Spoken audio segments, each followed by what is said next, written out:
बाघमारा विधायक ढुल्लू महतो जब भी प्रेस वार्ता करते हैं या जब भी किसी के खिलाफ हमला बोलते हैं तो उसमें एक नाम की चर्चा जरूर होती है और वो है पूर्व मंत्री जलेश्वर महतो, जो इस वक्त में कांग्रेस झारखंड के प्रदेश कार्यकारी अध्यक्ष भी हैं और ऐसे में स्वाभाविक रूप से वो राजनीतिक प्रतिद्वंदी भी हैं। लगातार ढुल्लू के खिलाफ चुनाव लड़ते रहे हैं और पिछली बार बहुत ही कम अंतर से चुनाव हारे। लेकिन पूरे मामले पर हम उन्हीं से बातचीत करेंगे और हमारे न्यूज एएनपी के ऑफिस में आज के मेहमान हैं पूर्व मंत्री Jaleshwar Mahato. Sir, news ANP में आपका स्वागत है। अभिषेक जी, आपको धन्यवाद कि आपने अपने चैनल के माध्यम से बाघमारा की परिस्थिति को जनता से रूबरू कराने का एक अवसर मुझे दिया है, इसके लिए आपको बहुत बहुत धन्यवाद जी। पहला तो सवाल है कि ढुल्लू महतो आपका नाम क्यों जपते हैं? पहला सवाल। अब आपको इस सवाल पर हम बताएं, एक हम लोगों का देहाती एक कहावत है। वो कहावत है कि कोई महिला जब गांव में विधवा हो जाती है तो वो सुबह से शाम तक यही कहती है कि पूरा गांव का विधवा हो जाएगा तो कोई हमको विधवा नहीं कहेगा। ढुल्लू जी नाखून से लेकर चूल तक क्राइम की दुनिया में डूबे हुए हैं और सब लोग, चाहे प्रशासन के नज़र में हो, आम जनता के नज़र में हो या आप लोगों के नज़र में हो, जब कभी आपके सामने आते हैं तो आप यही पूछते होंगे, तो उनको खराब लगता है। वो सोचते हैं कि मेरे मतलब समाज के कुछ लोग अगर हमारे समाज में सम्मिलित हो जाते, चाहे वो गलत ही सही, तो हमको कम से कम लोग इस तरह से, इस नज़र से नहीं देखते। इसलिए वो सुबह से शाम तक यही कहते हैं कि जलेश्वर महतो ये क्रिमिनल है, जलेश्वर महतो गलत करता है। एक भी प्रमाण तो दे दे वो। ये चोर मचावे शोर वाला बात करने से तो नहीं चलेगा ना। तो बाघमारा में लड़ाई सिर्फ राजनीति की ही रह जाती है या कोयला के जो क्षेत्र है, खासकर के कोल डंप एरिया है, उन क्षेत्रों पर कब्जा को लेकर भी लड़ाई होती है? देखिए, कब्जा तो अलग इशू है। देखिए क्या है कि वो इसमें लिप्त हैं और लिप्त का प्रमाण मेरे पास है कि उनके जो आपका दरदा का बड़ा बाउंड्री वाल है, करीब 200 एकड़ का, उससे ज़्यादा ही होगा। उस बाउंड्री वाल में एसडीओ साहब ने कोयला रेड किया था और वो बाउंड्री वाल उनका है, तो स्वाभाविक 2-4 टन नहीं रेड हुआ था। वो तो ऑफिशियल 50 टन से ज़्यादा दिखाया था, लेकिन 200 टन से ज़्यादा रेड हुआ था। तो ये प्रमाणित है। उनके घर के बगल में 3 माइन चल रहा है, टुंडो में चल रहा है, चिटह में चल रहा है। तो ये आखिर क्या है? वो सिर्फ कहेंगे कि जो कोयला चोरी हो रहा है तो रेट है तो फिट है, जो भी बोलना है बोले। आप अपने गिरेबान में झांक के देखिए ना कि आप क्या कर रहे हैं। तो आपके समर्थकों के साथ अक्सर उनके समर्थकों के बीच में भिड़ंत होती रहती है? नहीं, वो क्या भिड़ेगा समर्थकों के साथ। देखिए क्या है कि गलत करने वाला का कलेजा बहुत कमजोर होता है और वो बहुत गलत काम में लिप्त है, सभी तरह का गलत काम वो करता है। तो मतलब बाघमारा में लड़ाई सिर्फ राजनीतिक नहीं है, मतलब वहां सरदारी और रंगदारी दोनों को लेकर भी है? नहीं, देखिए वो तो पॉलिटिकल आदमी है भी नहीं। ये तो मान लीजिए राम नाम पर बेड़ा पार है उनका और अब लोग समझ चुके हैं कि ये राम नाम से चलने वाला नहीं है, रोटी भी आवश्यक है। लेकिन ढुल्लू तो राजनीति के ककारा में अगर कुछ सीखे होंगे तो स्वाभाविक रूप से, ठीक है वो समरेश सिंह के चेला रहे, बाबूलाल मरांडी ने उनको चुनाव मैदान में लड़ा, लेकिन बहुत कुछ सीखा तो आपसे भी? नहीं, हमसे क्या सीखेगा वो, उसका लाइन अलग था।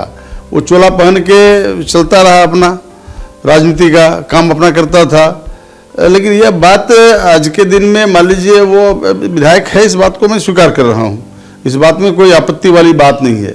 लेकिन यह जो है कृपा दृष्टि के विधायक हैं और धार्मिक उन्माद के विधायक हैं। जनता के चुने हुए विधायक का जो रुतबा होना चाहिए, जो काम करने का तरीका होना चाहिए, सामाजिक जो संरचना होना चाहिए, फंड का यूटिलाइजेशन जो होना चाहिए, वो सब उसमें नहीं है। लेकिन आप चुनाव 2000 में जीते तब भी मंत्री बने, 2005 में जीते तब भी मंत्री बने, 2 बार आप मंत्री बनाए गए। व्यक्तिगत उपलब्धि क्या रही? देखिए, व्यक्तिगत उपलब्धि अगर गिनाएंगे तो रात भर चला जाएगा। पहला तो धनबाद में ही हम आपको शुरू करते हैं कि धनबाद जलापूर्ति योजना जो एक ऐतिहासिक योजना है। धनबाद के लोग त्राही त्राही कर रहे थे, कहीं से पानी का उम्मीद लोगों को लग रहा था। मैंने मैथन से एक जो अनहोनी को होनी कर दिए हम, जो एक तरह से कहा जाता है कि हिमालय से गंगा बही है, लेकिन गंगा को मैंने हिमालय में चढ़ाने का काम किया है। और यह जो है मैथन का पानी को धनबाद में लाने का काम किया है। फेज 3 तक मैंने योजना बना दिया था, फेज 3 तक काम हो गया। अब आगे इसकी मेंटेनेंस में आज के दिन में आपके माध्यम से कहना चाहता हूं धनबाद के सवाल पर कि मेंटेनेंस में कमी हो रही है, चाहे किस कारण से भी हो। मैथन जलापूर्ति योजना अति महत्वपूर्ण जलापूर्ति योजना है और बहुत ही टेक्निकल दृष्टिकोण से साउंड योजना है। कभी धनबाद को पानी का कमी नहीं होगा। अब रहा सवाल कि सिर्फ इतना ही मंत्री का दायित्व नहीं है, सिर्फ धनबाद में नहीं, धनबाद जिला में तो हम दिए ही हैं, हर गांव में दिए, हर ब्लॉक में दिए हैं योजना। जितनी टावर खड़ी देख रहे हैं आप गांव में, वो जलेश्वर महतो का देन है। इतना काम करने के बावजूद 2009 के चुनाव में, 2014 के चुनाव में, 2019 के चुनाव में लगातार 3 चुनाव से आप हार रहे हैं। नहीं, हार का जो सवाल है, आज देश को नहीं देख रहे हैं कि किस तरह से झूठा प्रलोभन बांटा जा रहा है। ये जनता फंस गई झूठी प्रलोभन में कि वो कह दिया कि 15-15 लाख रुपया देंगे, तो लोग सोचा घर बैठे 15 लाख रुपया मिल जाएगा अगर, तो क्या दरकार है मेहनत करने का। 2 करोड़ नौजवानों को नौकरी दे देंगे, नौजवान सोचा नौकरी मिल जाएगा हमको, तो क्या दिक्कत हमको है। तो ये जो झूठा प्रसाद बांटा गया और धर्म के नाम पर लोगों को मोटिवेट किया गया, और ये जो है इसका असर कितना बुरा है देख लीजिए आप। अभी भी ज्यादा आज के दिन में कितनी महंगाई बढ़ी हुई है, कितनी बेरोजगारी बढ़ी हुई है, इस सवाल पर लोग नहीं बात करते हैं, देश के प्रधानमंत्री नहीं बात करते हैं, और जो उनके नेता है वो भी बात नहीं करते हैं, न महंगाई के सवाल पर, ना ही ये आपका जो बेरोजगारी के सवाल पर, न नफरत के सवाल पर। ये जो हिंदू मुस्लिम तहजीब जो था उस पर कितना बड़ा दरार हो गया है। इस देश को आजाद करने में जितनी मेहनत और जितनी कुर्बानी हिंदू ने दिया था, उससे कम कुर्बानी मुसलमानों ने नहीं दिया है। लेकिन आज ये दोनों भाई को अलग करने का प्रयास हो रहा है। अभी भी किसी परिवार में अगर भाई भाई में आपसी लड़ाई होगा तो परिवार कमजोर होगा। देश में अगर हिंदू मुसलमान का ये जो मामला उठा रहा है भारतीय जनता पार्टी, जिसके कारण वो सत्ता में आ रही है, तो निश्चित तौर पर देश कमजोर हुआ है। देश का सारा परिसंपत्ति बिक गया, आपका रेल बिक रहा है, सेल बिक रहा है, एयरपोर्ट बिक गया, एरोप्लेन बिक गया, बचा क्या देश में बताइए ना। नौजवान को नौकरी मिलेगा कहां से। अभी भी लेकिन विधायक और सांसद उनके अभी भी ब्रांड नेता नरेंद्र मोदी है, उनके नाम पर भी चुनाव जीतते हैं। देखिए, मैंने कहा ना कि धर्म एक बहुत दुर्बल चीज है लोगों का, चाहे मजहब, तो इससे ऊपर उठना पड़ेगा। अब इस धर्म के नाम पर देख लीजिए, यहाँ पर धनबाद में कितना नुकसान हो गया बता दीजिए आप। आपका एयरपोर्ट चला गया यहाँ से, एम्स चला गया यहाँ से, और धर्म के नाम पर उसके बाद भी लोग उसी का नाम जप रहे हैं। पिछली बार लेकिन आपके एक बयान से बड़ा बवाल मच गया था, आपने बयान दे दिया था कि सुनिए मत, वो सब बात को दोहराने की आवश्यकता नहीं। वो सब जो क्या है कि लोग इसी फेरा में रहते हैं कि कहाँ हम ये धर्म की बात को फैला सकेंगे। तो हमने तो बुद्धिमत्ता से काम लिया, मैंने कह दिया कि भाई ठीक है, ये अगर आपको खराब लगा तो हमको उसमें वापस लेते अपनी बात को। तो गलती से बोला गया था वो। गलती और सही की बात मत करिए इस सब बात में। ये सब चीजें हम लोग कहने वाले व्यक्ति नहीं है। हम लोग कांग्रेस के सिपाही हैं, और कांग्रेस हिंदू मुसलमान सिख ईसाई सबको लेकर चलने वाला है। संविधान के आधार पर हम लोग चलने वाले व्यक्ति हैं। लेकिन उस बयान को लेकर बड़ा बवाल हुआ था। सब बयान जब लोग बवाल किया, उसको एडिंग करके किया, अपना किया, छोड़िए।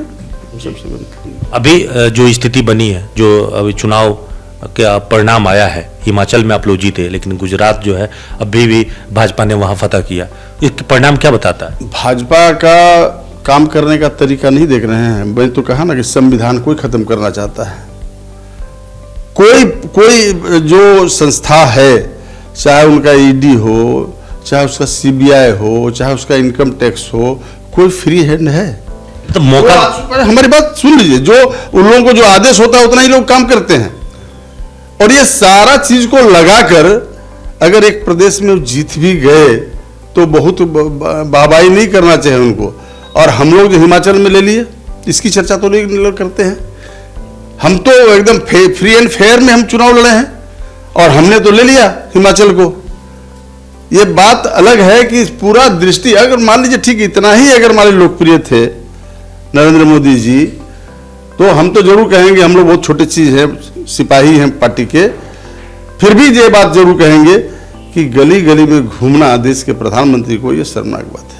वोट के लिए सिर्फ ताकत लगा दी, फिर सिर्फ वोट का काम करते हैं वो।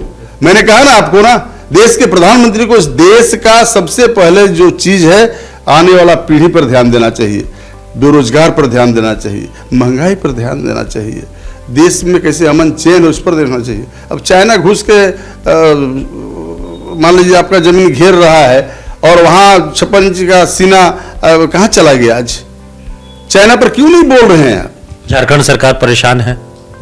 नहीं, झारखंड सरकार परेशान नहीं है, वो परेशान कर रहा है सरकार गिराने के लिए, और ये प्रयास उनका विफल रहेगा, कभी सफल नहीं होगा। लेकिन आपके कांग्रेस के विधायक बिक रहे थे तब तो भाजपा खरीद रही थी। वो बात नहीं है। देखिए, नए नए लोग जब जीत के जाते हैं तो उनको जब कोई सब्जबाग दिखाया जाता है तो थोड़ा सा तो दिमाग में उबाल आ ही जाता है नए लोगों का। नहीं तो कुमार जयमंगल सिंह कह रहे हैं कि जब हम भाजपा की बात नहीं माने तो आईटी से हमें रेड कराया गया। इसका मतलब कि चारा तो डाला गया था, उसमें 2-4 नेता फंसे भी। मैं तो कहा ना आपको ना कि अभी जैसे सारा जो उनका इंडिपेंडेंट संस्था है सबको लगा रहे हैं, वो जहां सरकार उनको गिराना है तो ईडी लगा दो, इनकम टैक्स क्रेडिट करा दो, ये तो लगा हुआ है। अब देखिए, आपको एक बंगाल का उदाहरण दे रहा हूं। सुब्रत राय शायद थे, उनके यहाँ ईडी का चुनाव के पहले लगा दिया। सुब्रत राय बोला कि चलो हम कांग्रेस से बीजेपी ज्वाइन कर लेते हैं, बीजेपी ज्वाइन कर लिया। आज तक ईडी कहने लगा उनके पास। ये क्या उचित है क्या कि मान लीजिए बीजेपी में चले गए तो गंगा नहा लिए, सब पवित्र हो गए, और जब दूसरे पार्टी में है तो अपवित्र है वो? तो मतलब हेमंत सोरेन को भी जो लगातार ईडी का और जो दबिश पड़ रहा है, हमको लगता है कि खतरा है। नहीं, हेमंत सोरेन देखिए क्या है, जमीन का आदमी है, आंदोलन से उपजा हुआ आदमी है। इस हम लोग हिलने डुलने वाले लोग नहीं है, और ना हेमंत सोरेन हिलने डुलने वाला। कुछ गलती तो वो भी कर दी, अगर मौका नहीं देते, अपने नाम अपने परिजनों के नाम पर खनन पट्टा नहीं लेते तो ये देखना नहीं पड़ता। ये देखिए, जो मुझे जो जानकारी मैं बता दे रहा हूँ, ये खनन पट्टा बहुत पहले से उनका है, और मुख्यमंत्री की हैसियत से बिजनेस करना गुनाह नहीं है। चाहे मंत्री की हैसियत से बिजनेस करना, कौन व्यक्ति ऐसा है जिसका कि अपना साइड में कारोबार नहीं है? सबका कारोबार है, इससे क्या मतलब है? हम मुख्यमंत्री पद का अगर दुरुपयोग कर रहे हैं तो गुनाह है, ऐसा तो कुछ प्रमाण नहीं है। आप पे अभी तक कितने केस दर्ज हुए होंगे? किसके ऊपर? आप पर कि आंदोलन से लेकर मारपीट या अन्य कुछ? आंदोलन का केस तो जितना हुआ वो आंदोलन जैसे अलग राज हुआ तो आंदोलन के सब विद्रोह हो गया, खत्म है बात। अभी मेरे ऊपर सिर्फ एक केस जो है आचार संहिता का है। बाघमारा में आए दिन जो वहां पे टेंशन होते रहते हैं, कोलियरियों में गोलीबारी जो चलती रहती है, उसमें कई बार समर्थकों पर जनता का समर्थन मेरे साथ में है। किसान का, मजदूरों का सेवा हम करते हैं और उसके लिए हम लड़ते हैं, चाहे मजदूर का मजदूरी के लिए, चाहे वहाँ के जो छात्र नौजवान है उसके लिए, चाहे वहाँ के जो डी होल्डर्स हैं, कोयला कैसे उसका उठेगा इसके लिए, ये सारा चीज के लिए हम बराबर आवाज बुलंद करते रहे हैं। लेकिन कुछ लोग तो कहते हैं कि लड़ाई असल जो है वो कोलियरी क्षेत्रों में हिस्सेदारी का है। कोई प्रमाण कर दे, कोई प्रमाण कर दे जलेसर में तो कोई हिस्सेदारी के सवाल पर है तो कोई एक आदमी कह दे। कोई धनाबाद जिला में बहुत सारे ठेकेदार हैं, हमारे मंत्रित्व काल में बहुत लोग हमसे संपर्क में आए हैं। कोई एक आदमी कह दे कि जलेसर में तो कभी गलत दृष्टिकोण से या गलत संबंध के साथ कोई काम किया है, कोई नहीं कर सकेगा। आज तक एक आदमी नहीं बोला है, ना एक आदमी बोल सकेगा, इसलिए कि मैंने ऐसा कोई काम किया ही नहीं है। कोशिश की है कि दाग नहीं लगे? नहीं, कोशिश के दाग नहीं। देखिए, मैं आपको एक चीज बता दे रहा हूं आज आपके माध्यम से कि हम स्टेब्लिश परिवार के व्यक्ति हैं पहले से ही। हमको जीने खाने के लिए कमी नहीं है, बाप दादा का भी संपत्ति है, हम ना अपना भी कारोबार है। अब विधायक बनने के पहले हम सिनेमा हॉल के मालिक थे, मार्केट के मालिक हमारा है, हमारी अपनी ट्रांसपोर्ट कंपनी चल रही थी। तो ये अब हमको क्या जरूरत है? जिस चीज के लिए भाग कर दौड़ कर रहे हैं वो तो पहले ही मेरे पास है, हम कहाँ उस पर जाएंगे? हमारा विधायक ढुल्लू महतो को तो आपने अर्श से मतलब फर्श से अर्श तक देखा है आपने? नहीं, अर्श में नहीं, वो फर्श में है, उसके नीचे ही जाएंगे। वो अर्श में तो नहीं जा सकते हैं, संजोग एक था जो चले गए हैं, लेकिन अब वो समय बदल रहा है और बदलते समय में देख लीजिएगा आने वाले समय में कि किस तरह से फर्श में गिरेंगे वो। उनके पास में विधायक को आपने किस रूप में अभी तक देखा है? नहीं, मैंने कहा ना कि विधायक की गरिमा को वो समझ ही नहीं पा रहा है। प्रेस वार्ता किया था, प्रेस वार्ता में स्पेशली आपका और विजय झा का नाम लिया। वो प्रेस वार्ता में नाम लेकर उन्होंने कहा कि आप लोग चुप हैं बहुत सारे मसले पर। क्यों ऐसा कहा उन्होंने? अब जब देख रहे हैं कि क्षेत्रीय विधायक हमारा बाघमारा का जाके ब्लॉक 2 में 4 आदमी को सीएसएफ के गोली से हताहत हुए, वो कह दिए कि हम 20-20 लाख रुपया दिलाएंगे, तो हम लोग बोले सब काम तो कर ही दिया है, अब देखते हैं कितना काम हो जाता है, उसके बाद फिर पीछे से हम लोग देखेंगे। 20 लाख पहले दिलावे तो वो, और नहीं दिला से जनता माफ नहीं करने जा रही है, चाहे वो घर से दे चाहे सरकार से दिलावे, उनको दिलावे। तो यह है कि कोयला चोरी पर आप लोग चुप है, खामोश है। कोयला चोरी की बात नहीं, वो इसी पर बात बोला था कि यहाँ गोली चला, वहां गोली चला, वहां गोली चला, वहां गोली चला, इस पर चुप है, इस पर बोला था ये बात। नहीं तो वो ये कह रहे हैं कि आप लोग खामोश है। हम लोग जलेसर में तो खामोश नहीं है कोयला चोरी पर। जलेसर में तो का हमेशा ही मिठास के साथ ये कोयला चोरी का विरोध किया है, सदैव विरोध किया है, और उनके तरह तो हम नहीं कर सकते हैं ना, ये हनुमान की तरह नाचना।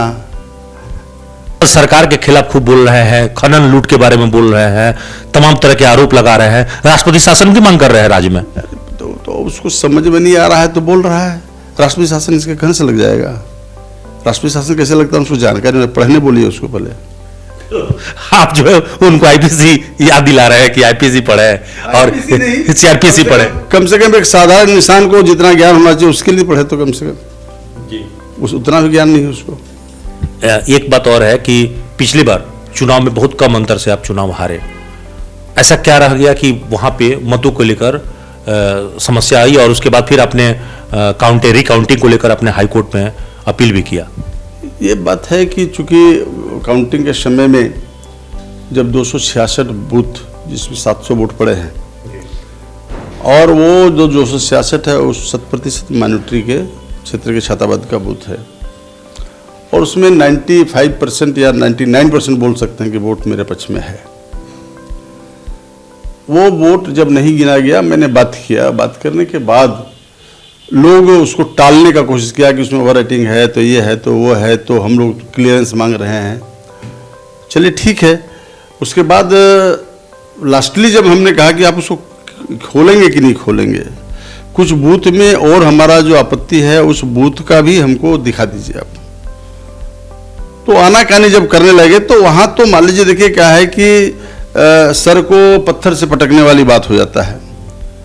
जब माइंड मेकअप रहे किसी का कि नहीं हमको ये करना ही है, चाहे किसी के इशारा पर हो, चाहे दबाव में हो, चाहे जैसे भी हो, मैं ये कह सकता हूँ एक शब्द में कि ये काउंटिंग फ्री एंड फेयर नहीं हुआ है। रघुबर राज का फायदा मिला? हाँ, निश्चित रघुबर का राज का फायदा मिला। तो आप अभी भी चाहते हैं कि रिकाउंटिंग हो और फैसला आ जाए? तो होना ही है, लेकिन होते होते तो 3 साल बीत गया और 2 साल और बीत जाएगा तो 2 साल तो चला गया आपका कोरोना के कारण, नहीं तो अभी तक फैसला हो गया रहता। और अब तो मेरा तो गवाही हो चुका है, अब उनका गवाही 19 तारीख से होने जा रहा है।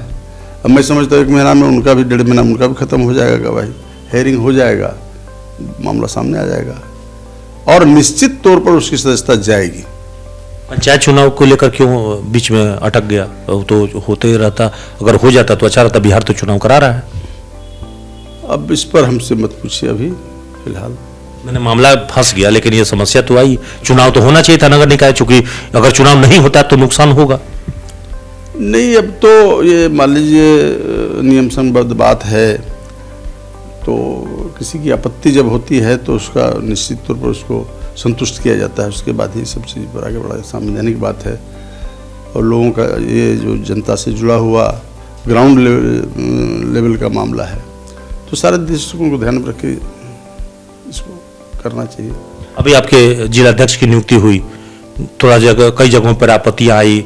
पहले कहा गया कि महिलाओं को नहीं दिया गया, अल्पसंख्यक को नहीं दिया गया, दलितों को नहीं दिया गया। फिर आप लोगों ने संशोधन करके सुधारा भी, 4 जगह बदला भी, कार्यकारी भी कुछ जगहों पे बना दिया आपने 7 जगह। लेकिन अभी भी कुछ जगहों पे सीट को लेकर है कि भाई हमको ये चीज पसंद नहीं है, तो वो नेता पसंद नहीं, तो गुटबाजी भी हो रही है और कुछ लोग उसका विरोध भी कर रहे हैं। डेमोक्रेसी इसी को बोलते हैं, सबको अपनी बात रखने का अधिकार है और सबको पद का भी चाहत रहता है कि हमको पद मिलना चाहिए। तो इसमें स्वाभाविक रूप से थोड़ा सा रोष होता है और थोड़े दिन के बाद वो ठीक हो जाता है। आप देखेंगे कि 1 हफ्ता के भीतर में सारा ठीक हो जाएगा, कोई गुटबाजी नहीं रहेगा इसमें। अब अभी तक विधानसभा ही चुनाव लड़े, 3 बार चुनाव पिछली बार, अब लोकसभा में आप प्रमोट क्यों नहीं हो रहा है? लोकसभा की तैयारी क्यों नहीं कर रहा है? नहीं, देखिए हम पार्टी के एक अनुशासित सिपाही हैं, पार्टी का जो इच्छा होगा वो हम काम करेंगे, पार्टी जहाँ उचित समझेगी वहाँ हमको पुटअप करेगी। तो कृति आजाद जी जब पिछले बार आए थे यहाँ लोकसभा में उम्मीदवार बन के, तब लोगों ने कहा कि भाई वोट तो उनको मिला, सम्मानजनक वोट मिल गए, लेकिन अगर लोकल स्तर पर किसी को मिला होता तो बात और हो जाती।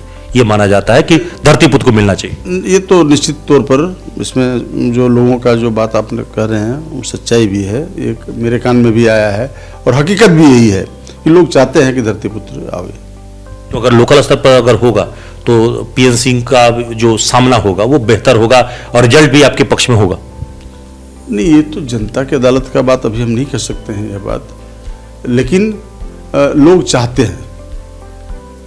यदि आपको मौका मिले तो आप लोकसभा चुनाव लड़ने के लिए तैयार हैं? पार्टी का आदेश जो होगा वही करेंगे हम। मेयर सीट को लेकर भी आरक्षित किया गया है महिलाओं के लिए, तो बहुत सारे लोगों ने अपने पत्नियों को चुनाव लड़ने के लिए आ गया है। आपके प्रतिद्वंदी जो है वो भी अपनी पत्नी को चुनाव लड़ने की तैयारी कर रहे हैं।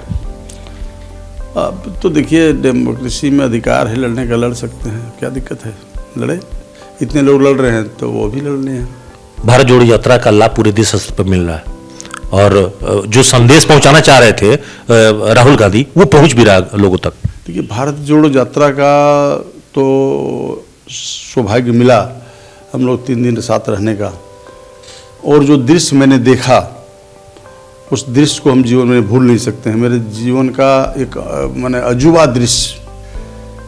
तो ये अप्रत्याशित जो समर्थन मिल रहा है, मुझे पूरा विश्वास है कि राहुल गांधी जिस सोच के तहत सड़क पर उतरे हैं, इस देश को उसका लाभ मिलेगा। देश में जो संविधान खतरे में है, संविधान बचेगा।